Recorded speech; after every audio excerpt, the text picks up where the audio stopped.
Donc, sur une ligne du temps, généralement, on peut observer deux choses. Premièrement, on observe les périodes. Par exemple, sur les lignes de temps que tu as fait en primaire ou en début de secondaire, tu as dû replacer la période antiquité, Moyen Âge, époque contemporaine, temps moderne, etc. Deuxième chose il y a également des événements. Par exemple, en 1789, il y a eu la prise de la Bastille. En 1492, Christophe Colomb a découvert les Amériques, etc.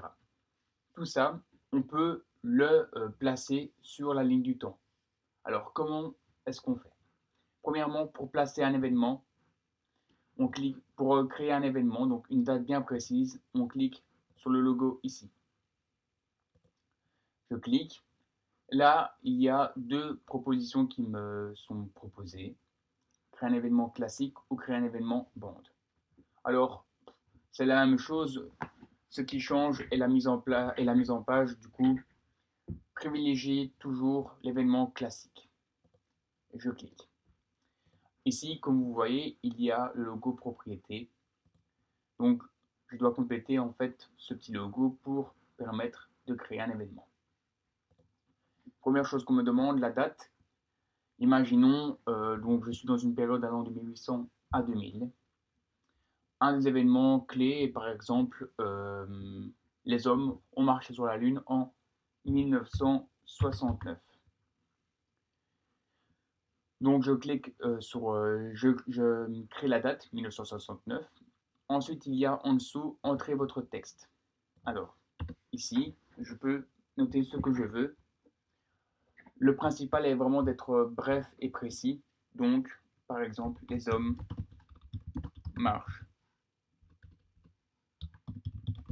sur la Lune.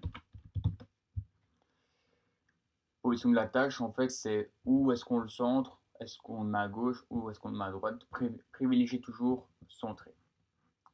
Alors, ici, on a un logo qui demande est-ce qu'on souhaite mettre une image ou pas. Dans les consignes, je vous demande toujours de mettre une image lorsqu'il y a un événement précis. Donc, le but est que vous alliez sur Internet chercher des images qui représentent l'événement. Donc ici, je note les hommes marchent sur la Lune en 1969. Je vais dans Images.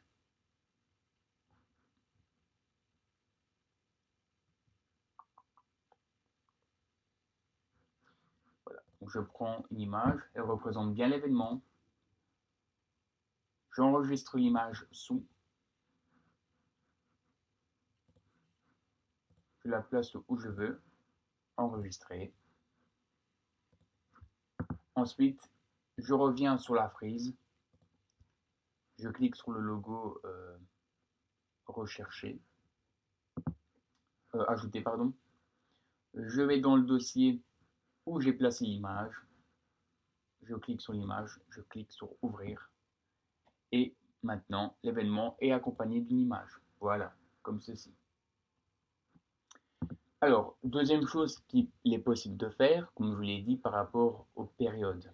On peut créer une période. Donc, dans l'immigration que l'on va voir, il y a des périodes de migration. Par exemple, de 1914 à 1918, on voit une migration belge vers la France.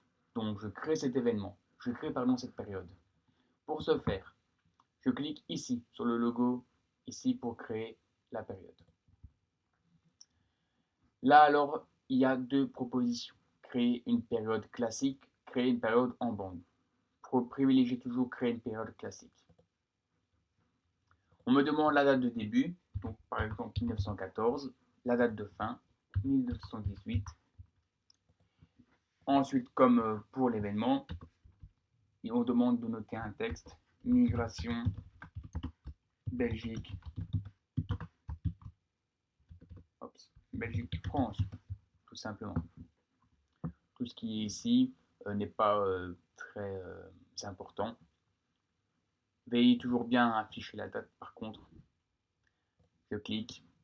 Et donc vous voyez ici migration, la période qui vient de se rajouter. Oups. Vous pouvez modifier ici avec attache ou sans attache pour voir si l'événement, si vous désirez avoir une attache par rapport à l'événement qui se rapporte à la ligne du temps.